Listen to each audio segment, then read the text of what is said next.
जय हिंद दोस्तों। कैसे हैं आप लोग। तो आज हम बात करने वाले हैं साल 2015 में आई film when your flash screams के बारे में।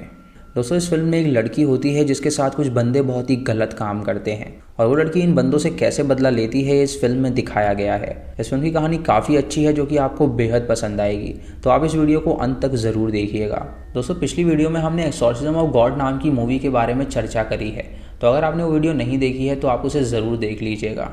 फिल्म की स्टार्टिंग में हमें मार्टिना नाम की एक लड़की दिखाई जाती है जो कि एक बायोलॉजी स्टूडेंट थी और वो काफ़ी अच्छी पढ़ाई करती थी। वो पेड़ पौधों के बारे में पढ़ रही थी और उसे काफ़ी ज़्यादा अच्छा लगता था न्यू स्पीशीज़ को एक्सप्लोर करना। जब भी उसे कोई नया फ्लावर या कुछ दिखता था तो वो उसकी फ़ोटोज़ ले लिया करती थी ताकि वो उस पर्टिकुलर प्लांट के बारे में और अच्छी तरह जान सके।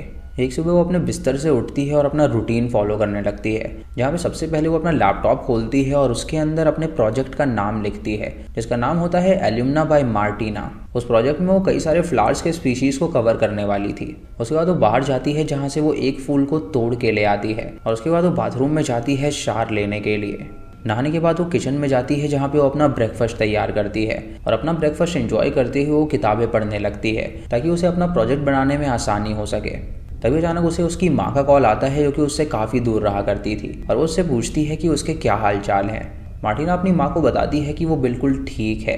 तो उसकी माँ उससे पूछती है कि उसका बॉयफ्रेंड उसके पास पहुँचा या नहीं। तो वो उसे बताती है कि कल वो अपने घर से निकल गया है और आज वो यहाँ पर पहुँच जाएगा और उसी का इंतज़ार कर रही है ताकि जब वो यहाँ पर आए तो वो उसके साथ बाहर जा सके। उसकी माँ उससे कहती है कि उसका जो बॉयफ्रेंड है वो बहुत ही अच्छा लड़का है और वो बेसब्री से इंतज़ार कर रही है कि कब उन दोनों की शादी हो और वो बच्चे खिलाए। ये सुन के मार्टिना हंसने लगती है और उससे कहती है कि ये मुराद भी उसकी बहुत जल्दी पूरी हो जाएगी। उसके बाद हमें रॉको और विली नाम के दो ठग्स दिखाए जाते हैं जो कि ड्रग डीलर्स थे और वो बहुत सारे क्राइम्स भी कर चुके थे।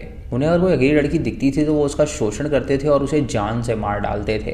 विली रॉको के पास आता है तो रॉको उससे पूछता है कि क्या वो माल लेकर आया है। तो विली उसे बताता है कि इस बार उसने बहुत ही कम माल दिया है और उसने उनसे कहा है कि इस माल को जल्द से जल्द उन्हें बेचना होगा क्योंकि पुलिस उनके पीछे पड़ी हुई है और वो कभी भी उन्हें पकड़ सकती है। ये सुन के रॉको उस ड्रग्स को रख लेता है। उन्होंने हाल ही में एक लड़की को जान से मारा होता है तो रॉको विली से पूछता है कि क्या उसने उस लड़की की लाश को ठिकाने लगाया या नहीं।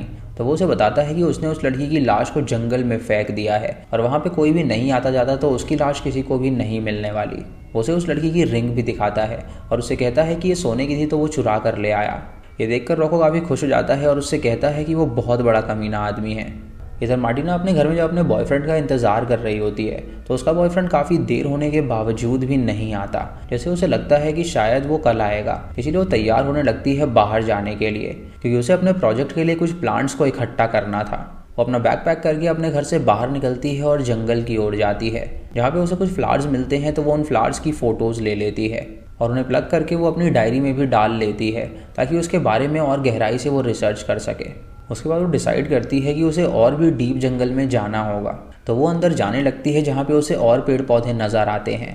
तभी अपने सामने वो रोड देखती है तो वो साइड में बैठ जाती है रेस्ट करने के लिए क्योंकि वहाँ पे बहुत ही गर्मी थी और वो इतना दूर तक चल के आ गई थी। इसी वजह से रेस्ट करना बहुत ज़्यादा ज़रूरी हो गया था।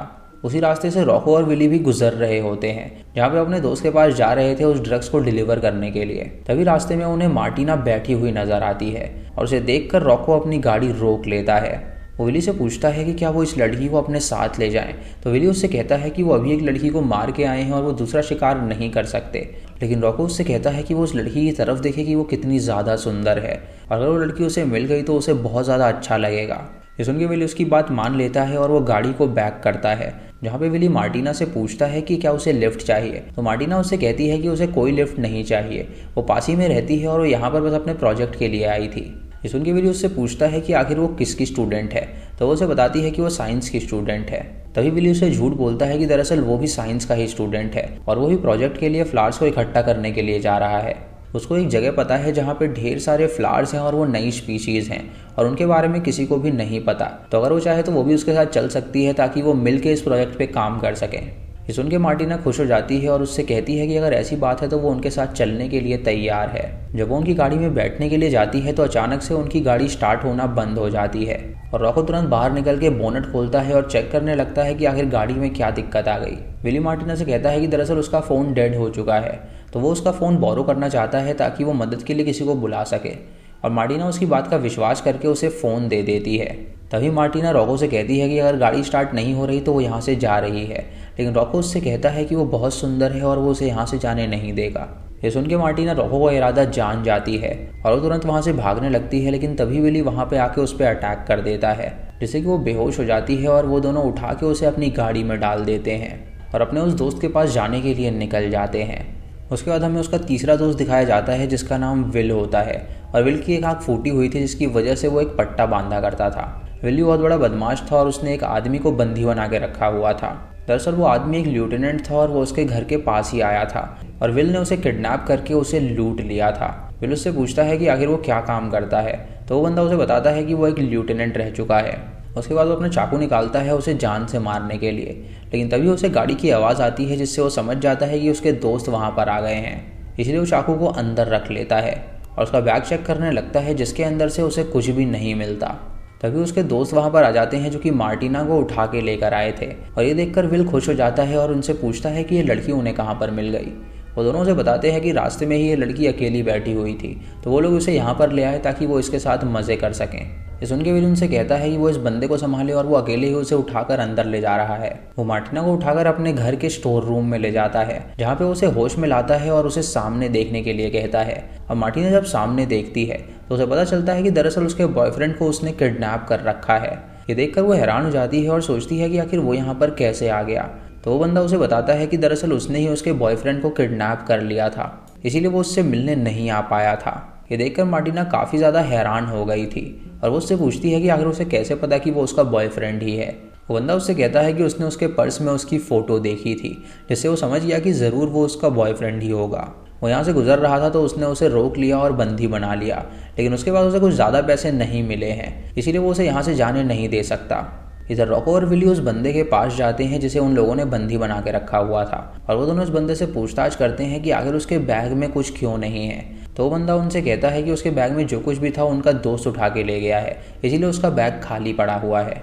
ये सुन के रॉको उससे कहता है कि वो यहाँ से अब जा सकता है और जब वो बंदा वहाँ से जाने लगता है तो रॉको उसे शूट करता है जिससे उस बंदे की मौत हो जाती है।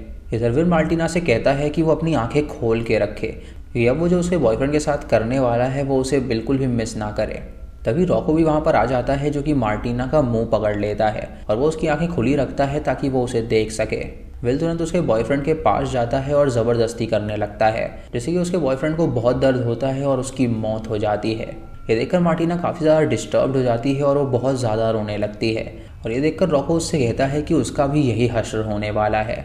उसके बाद वो उसके बॉयफ्रेंड और उस बंदे की लाश को एक अलग कमरे में रख देते हैं जहाँ पे वो उन लाशों के साथ फ़ोटोज़ भी खींचते हैं। इधर मार्टिना रॉको से कहती है कि आखिर ये सब करने की क्या ज़रूरत थी, अगर उन्हें पैसे ही चाहिए थे तो वो उससे बोलते वो पैसे दे देती। लेकिन रॉको उससे कहता है कि उन्हें पैसे से बढ़कर कुछ चाहिए, क्योंकि पैसे कमाने के लिए वो काम तो करते ही हैं। ये सुन के मार्टिना काफ़ी ज़्यादा हैरान हो गई थी और वो सोचने लगती है कि आखिर वो यहाँ से भागे कैसे। लेकिन रॉको उससे कहता है कि अगर वो यहाँ से भागने की कोशिश करेगी तो वो उसे जान से ही मार डालेंगे, वो बस उन्हें वो चीज़ दे दे जो उन्हें चाहिए और वो यहाँ से फिर जा सकती है। रॉको उसे ये भी बताता है कि वो पहली लड़की नहीं है जिसके साथ वो ये कर रहे हैं, ऐसी कई सारी लड़कियाँ यहाँ पे आ चुकी हैं और उनके साथ वो यही काम करते हैं, लेकिन उनमें से कुछ लड़कियाँ होती हैं जो कोऑपरेट नहीं करती तो वो उन्हें जान से मार डालते हैं। अब उसे डिसाइड करना है कि उसे कोऑपरेट करना है या नहीं। रात को रॉको, विली और विल तीनों डाइनिंग टेबल पर बैठते हैं और वहाँ पे दारू पीते हैं और वो तीनों डिसाइड करने लगते हैं कि सबसे पहले मार्टिना के पास कौन जाएगा। विल कहता है कि सबसे पहले वो जाएगा और रॉको का कहना था कि सबसे पहले उसे जाना है, इसीलिए उन दोनों की झड़प हो जाती है और वो दोनों एक दूसरे पे गन तान देते हैं। रॉको विल से कहता है कि अगर वो बात नहीं मानेगा तो वो उसे शूट कर देगा, तो विल उससे कहता है कि अगर वो उसकी बात नहीं मानेगा तो वो उसे भी शूट कर देगा। ये देखकर विली काफ़ी घबरा जाता है और वो वहाँ से तुरंत चला जाता है और कुछ देर बाद उन दोनों का गुस्सा शांत होता है तो वो दोनों नीचे बैठ जाते हैं और वो दोनों सहमत होते हैं कि रॉको वहाँ पर पहले जाएगा। रॉकी उन लोगों को बॉडीज़ को ठिकाने लगाने के लिए भेज देता है और उसके बाद वो मार्टिना के रूम के अंदर जाता है जहाँ पर वो मार्टिना को गन देता है और उससे कहता है कि अगर वो चाहे तो वो उसे मार सकती है, लेकिन मार्टिना के अंदर इतनी हिम्मत नहीं थी कि वो उसे मार डाले, इसीलिए वो उसकी गन नहीं उठाती। तभी रॉको उसे पकड़ लेता है और उसे बुरी तरह पीटने लगता है और उसके बाद वो उसके साथ ज़बरदस्ती करता है। इधर उसके दोस्त उस दोनों लाशों को जंगल की ओर ले जाते हैं जहाँ पे वो उसे डंप कर देते हैं और जब वो वापस घर में आते हैं तो वो रॉको को देखते हैं जो कि बहुत ही आराम से वहाँ पे ड्रग्स ले रहा था। वो दोनों उससे पूछते हैं कि क्या उसने वो काम कर दिया, तो रॉको उनसे कहता है कि वो लड़की सिर्फ उसके लिए थी तो वो लोग उसे बिल्कुल भी टच ना करें और वो चुपचाप उसे जंगल की ओर ले जाएं और वहाँ पे जान से मार डालें। ताकि इसके बारे में वो किसी को ना बता सके। उसके दोस्त उसकी बात नहीं मानते तो वो उन पे गन तान देता है और उनसे कहता है कि अगर वो उसकी बात नहीं मानेंगे तो वो उन्हें जान से मार डालेगा। ये सुनकर वो डर जाते हैं और रॉको की बात मान लेते हैं, जहाँ पे वो उस लड़की को उठाकर जंगल की ओर ले जाते हैं। विल मार्टिना को जंगल में ही फेंक देता है और उसे शूट करने के लिए जाता है और वो सोचता है कि इसे तो मरना ही है, तो क्यों ना वो पहले इसका फ़ायदा उठा ले। ये सोच के वो भी वहाँ पे मार्टिना के साथ ज़बरदस्ती करता है, जिससे कि मार्टिना की हालत बहुत ज़्यादा ख़राब हो जाती है और उसे लगता है कि अब ये मर ही जाएगी, तो वो वहाँ से चला जाता है। कुछ देर बाद जब मार्टिना को होश आता है तो वो अपने आप को इस हालत में पाकर बहुत ही ज़्यादा घबराती है और वो जब उठ के वहाँ से चलने लगती है तो वो नीचे ही गिर जाती है, क्योंकि वो बिल्कुल भी चल नहीं पा रही थी। वो रेंगते हुए काफ़ी दूर का सफ़र तय करने लगती है, लेकिन तभी अचानक उसके सामने एक बंदा आ जाता है जो कि एक बूढ़ा आदमी था और वो पेशे से नर्स रह चुका था। और उसकी हालत देखकर वो मार्टिना की मदद करता है और उसे अपने घर में ले जाता है, जहाँ पे वो उसकी मरहम पट्टी करता है और कुछ दिनों तक वो उसे वहीं पर रखता है जब तक वो ठीक नहीं हो जाती। बहुत दिनों से जब मार्टिना की माँ उसे कांटेक्ट नहीं कर पा रही थी तो वो मार्टिना के घर पहुंचती है ताकि वो उससे मिल सके, लेकिन जब उसकी माँ दरवाज़ा खटखटाती है तो कोई भी उसका जवाब नहीं देता, जिससे कि उसकी माँ को लगता है कि शायद उसके साथ कुछ बुरा हुआ होगा, तभी इतने दिन से वो उसे कॉल नहीं कर रही। वो तुरंत वहाँ के पुलिस ऑफिसर को कॉल करती है और उसकी बेटी की मिसिंग रिपोर्ट लिखवाती है और वो इंस्पेक्टर उससे कहता है कि वो चिंता ना करे, वो उसकी बेटी को ढूंढ लेगा। इधर मार्टिना जब ठीक हो जाती है तो वो बदला लेने का सोचती है और वो उस नर्स के घर से कुछ औजार ले लेती है ताकि वो उन बंदों को जान से मार सके।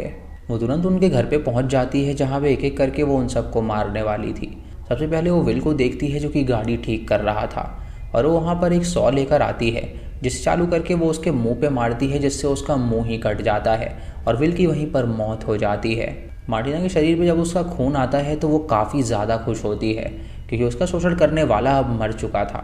इधर विली एक प्रोस्टिट्यूट के साथ होता है, जहाँ पे वो प्रोस्टिट्यूट उससे कहती है कि अब वो उसके पास बिल्कुल भी नहीं आता, तो विली उससे कहता है कि वो सिर्फ उससे ही प्यार करता है। तभी अचानक वो उसका सर टेबल पे मारता है, जिससे उस प्रोस्टिट्यूट की वहीं पर मौत हो जाती है और फिर वो कहता है कि उसके जैसी गंदी औरत प्यार के लायक ही नहीं है। जब वो पीछे मुड़ता है तो वो अपने सामने खून से लथपथ मार्टिना को पाता है, जो कि एक गन उस पर तान देती है और उसे शूट कर देती है, जिससे कि विली की वहीं पर मौत हो जाती है। और सिर्फ रॉको ही जिंदा बचा हुआ था, जो कि बाथरूम में नहा रहा था और मार्टिना ड्रॉर से उसकी गन ले लेती है और जब उसे पता चलता है कि वो बाथरूम में है तो वो खून से एक लेटर लिखती है और उस लेटर को वो बाथरूम के दरवाजे से नीचे की तरफ फेंकती है। और जब रॉको उस लेटर को देखता है तो वो हैरान हो जाता है और जब वो उसे पढ़ता है तो उसमें लिखा हुआ था कि उसकी मौत यहाँ पर आ चुकी है। ये देखकर वो हैरान हो जाता है और दरवाज़ा खोलता है और तभी मार्टिना बाथरूम के अंदर आ जाती है और उस पर गन तान देती है। रॉको उससे माफ़ी मांगने लगता है जो भी उसने गलत काम किया था, लेकिन मार्टिना उसकी एक नहीं सुनती और उसे शूट करके जान से मार डालती है। अब उसका बदला पूरा हो गया था और वो चैन की सांस लेती है और फिर वो उनके फ़ोन के पास जाती है और अपनी माँ को कॉल करती है और उसे कहती है कि वो वापस आ रही है, तो वो बिल्कुल भी चिंता ना करे। इसी सीन के साथ ये मूवी यहीं पर ख़त्म हो जाती है। तो दोस्तों, ये थी इस फिल्म की कहानी, जहाँ इस लड़की ने उन गलत करने वालों से बदला ले लिया। आपको इसी कहानी कैसी लगी आप हमें कमेंट सेक्शन में ज़रूर बताइएगा और चैनल पे नए हैं तो इसे सब्सक्राइब करें और बेल आइकन दबाएं नोटिफिकेशंस के लिए। और दोस्तों, वीडियो को लाइक और शेयर करना बिल्कुल मत भूलिएगा। तो मैं मिलता हूँ आपको अगली वीडियो में, तब तक के लिए जय हिंद।